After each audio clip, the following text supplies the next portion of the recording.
Did you know Elvis had songs where he barely sang? Can the king of rock and roll captivate without his iconic voice? Number 1. Flaming Star. Ever heard an Elvis movie theme with minimal vocals? Flaming Star, from the 1960 Western film of the same name, stands as one of Elvis's most understated vocal performances.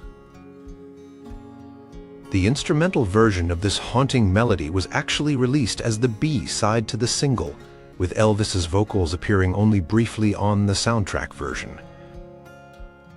The composition features a stirring orchestral arrangement with Native American-inspired percussion that carries most of the emotional weight.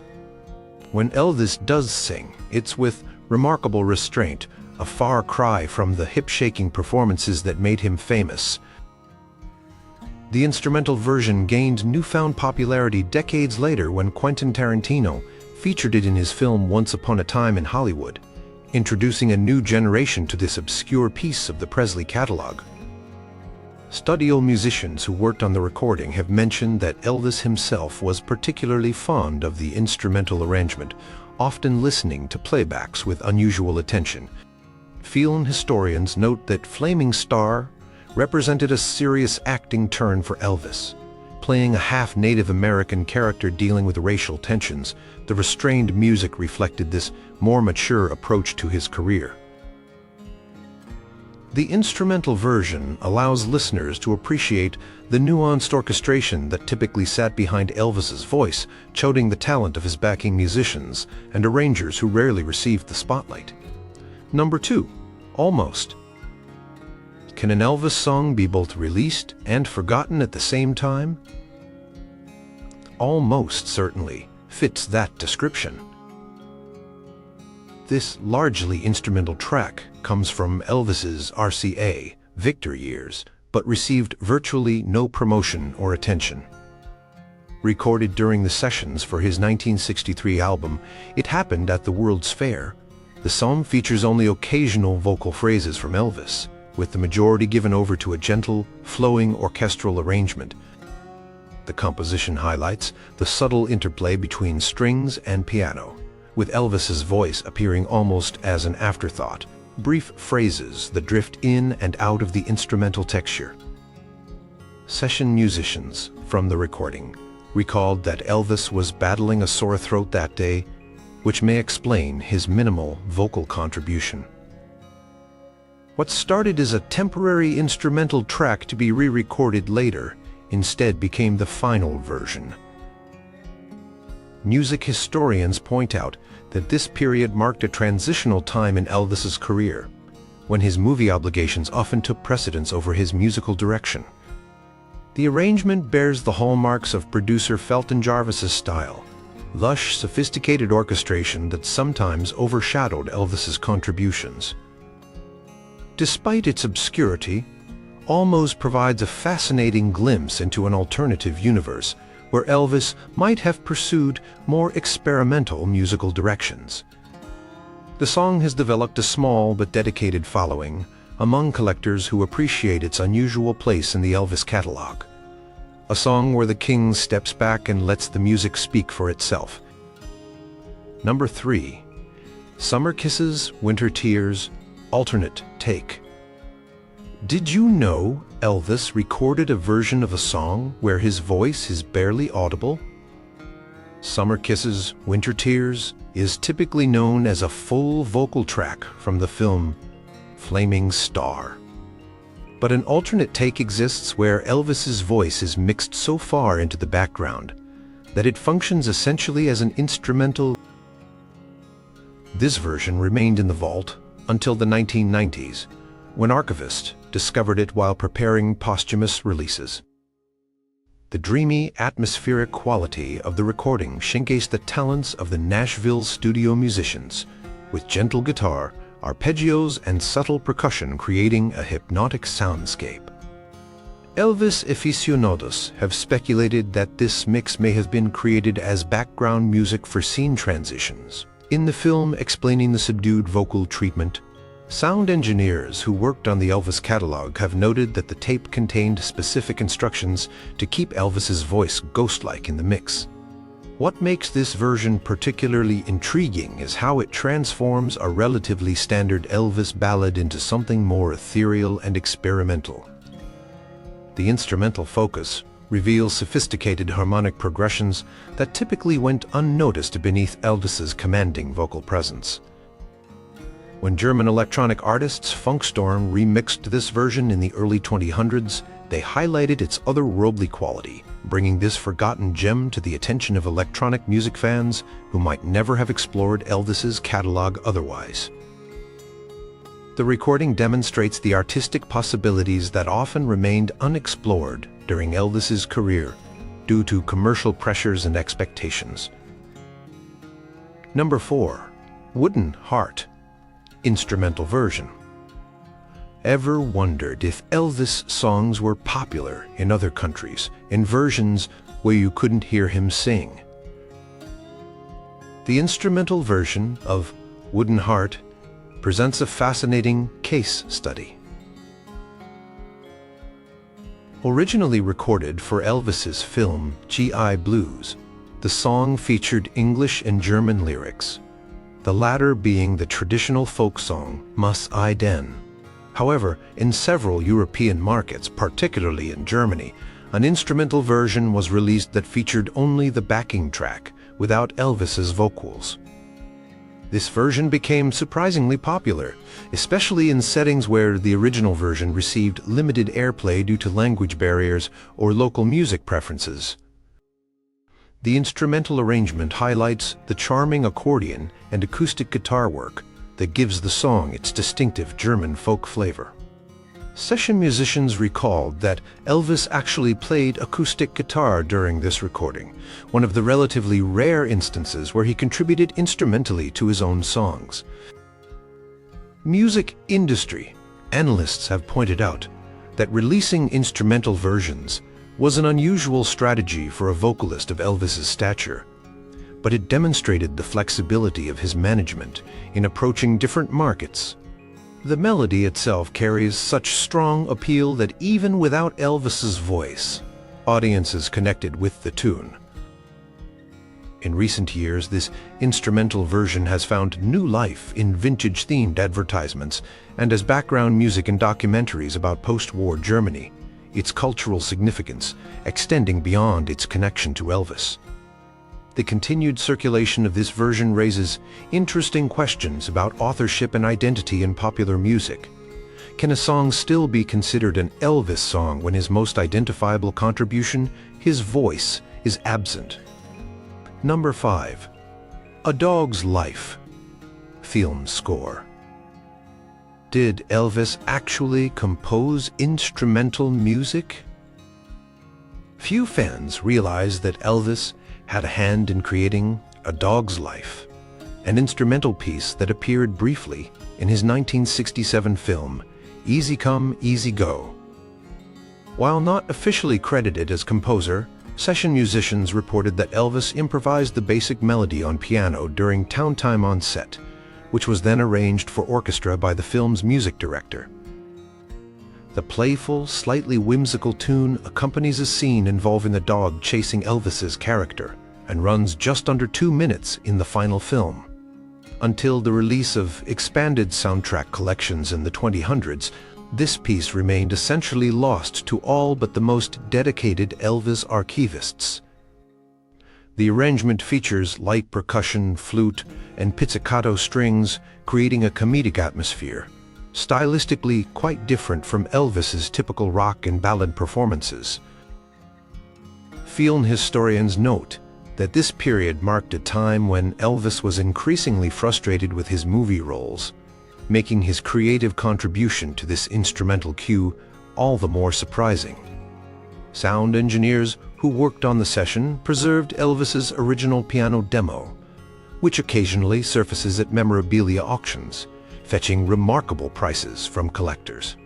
What makes A Dog's Life particularly significant is how it hints at musical talents that Elvis rarely got to showcase his piano playing and compositional instincts. Musicians who worked with Elvis throughout his career often mentioned his natural ear for arrangement and harmony, skills that his management rarely encouraged him to develop. This forgotten instrumental stands as a small but meaningful testament to musical abilities that remained largely unexplored throughout his career. Number 6. Isle of Paradise. Can instrumental music capture the essence of a place Elvis loved? Isle of Paradise provides a compelling answer.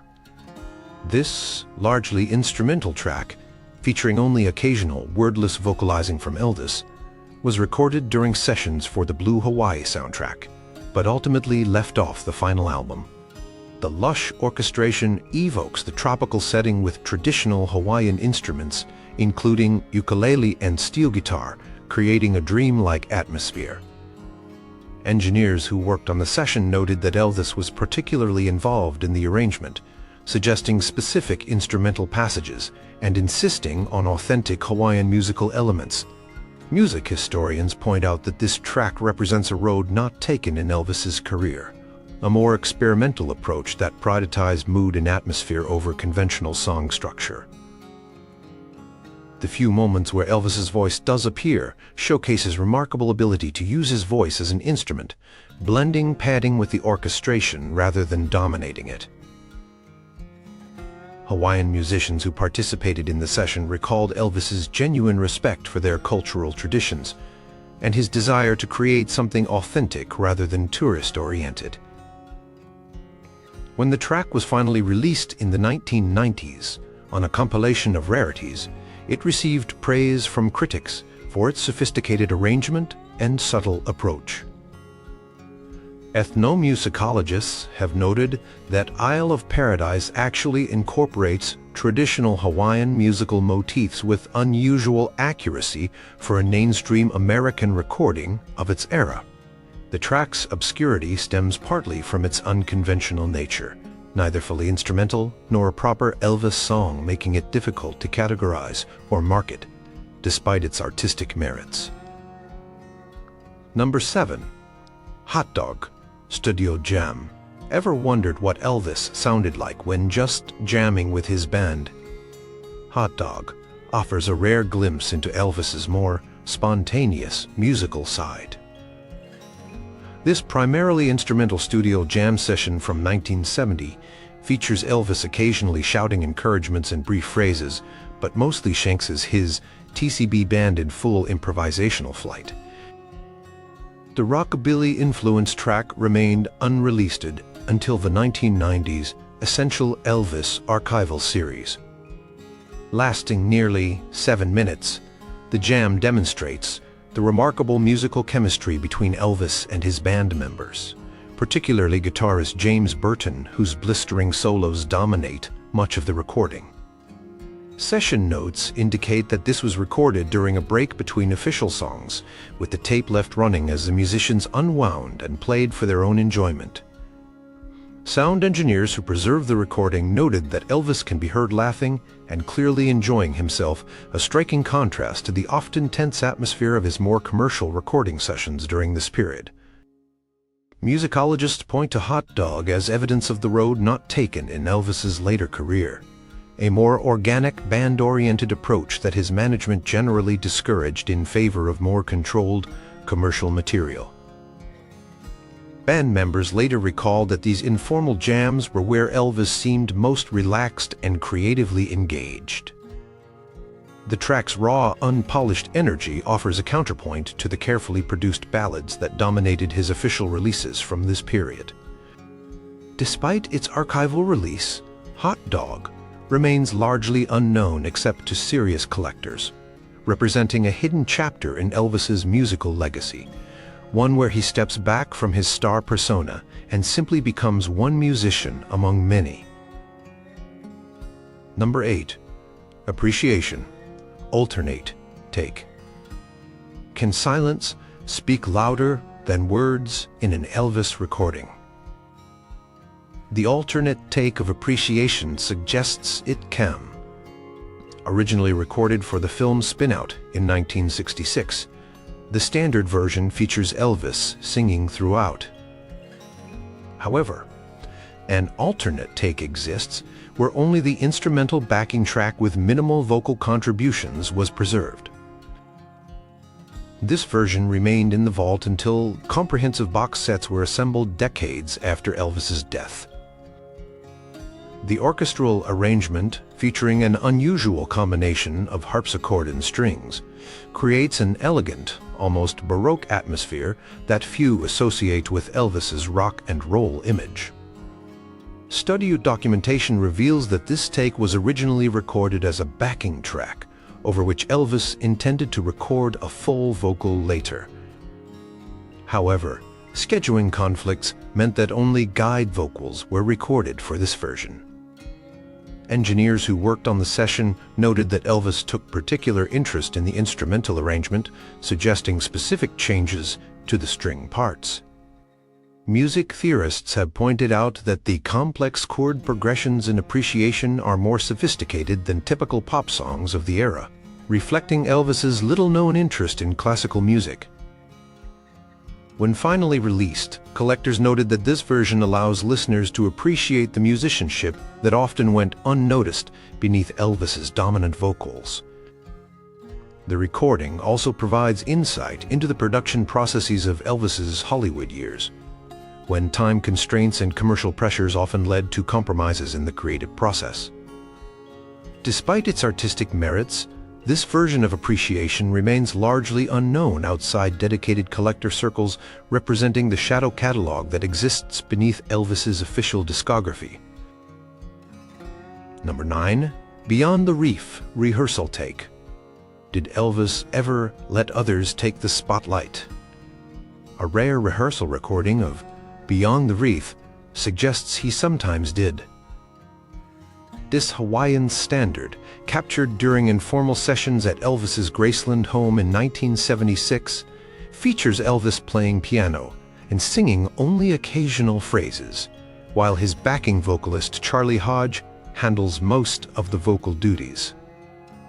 The recording was never intended for release but was preserved by Elvis's personal sound engineer and eventually surfaced on bootleg recordings before receiving official release in archival collections. The gentle, flowing quality of the piecings, Elvis's understated piano, skills an instrument he played for personal enjoyment but rarely in professional settings. Friends who were present during the recording recalled that Elvis had been playing piano for hours that evening, revisiting songs from his youth and exploring musical ideas that diverged significantly from his public image. Sound technicians noted that Elvis deliberately positioned the microphone closer to Hodge than to himself, suggesting he intentionally wanted to highlight his friend's voice rather than his own. Musicologists have pointed out that Elvis's piano playing on this track reveals influences from gospel church traditions with distinctive chord voicings that reflect his musical roots. What makes Beyond the Reef particularly poignant is the relaxed, pressure-free atmosphere it captures, a stark contrast to Elvis's increasingly formulaic public performances from this late period in his career. The recording provides a bittersweet glimpse into Elvis's private musical world, where commercial considerations fell away and music became pure personal expression. Despite its eventual official release, Beyond the Reef remains obscure compared to his commercial recordings, representing a more vulnerable Clayberta side of an artist typically presented as a solo superstar. Number 10. Britches. Carré film score. Did you know Elvis commissioned instrumental music for his martial arts practice? Britches stands as perhaps the most obscure item in Elvis's musical orbit, an instrumental piece created for a never-completed documentary about Elvis's karate training. Recorded in 1974, the track features a driving rhythm section and Eastern-influenced percussion, with Elvis contributing only occasional grunts and martial arts shouts. The piece was composed by Elvis's friend and karate instructor Wayne Carman specifically to accompany footage of Elvis demonstrating karate moves. When the film project was abandoned, the recording disappeared into private collections until being released on archival compilations decades later. Memphis musicians who participated in the session recall that Elvis took an unusually active role in shaping the percussion arrangements, drawing on his interest in Eastern music that had developed alongside his martial arts practice. Sound engineers noted that Elvis specifically requested certain microphone placements to capture the physicality of the recording session, where percussion instruments were arranged to mirror the layout of a karate training floor. Cultural historians have pointed to Britches as evidence of Elvis's genuine interest in Asian, philosophical and physical traditions at a time when such cross-cultural exploration was relatively uncommon in mainstream American culture. The composition itself blends traditional Eastern percussion patterns with Western rock instrumentation in ways that anticipated the world music fusions that would become more common decades later. Despite its innovative qualities, Britches remains virtually unknown, even among dedicated Elvis fans. Its unusual origin story and primarily instrumental nature, placing it far outside the familiar territory of Elvis's commercial recordings. The track raises fascinating questions about artistic identity. Can a piece of music be considered part of an artist's body of work when it so dramatically diverges from their established style and features them only peripherally? Are these instrumental tracks the key to understanding a different side of Elvis? Could they represent the music he might have made if freed from commercial expectations?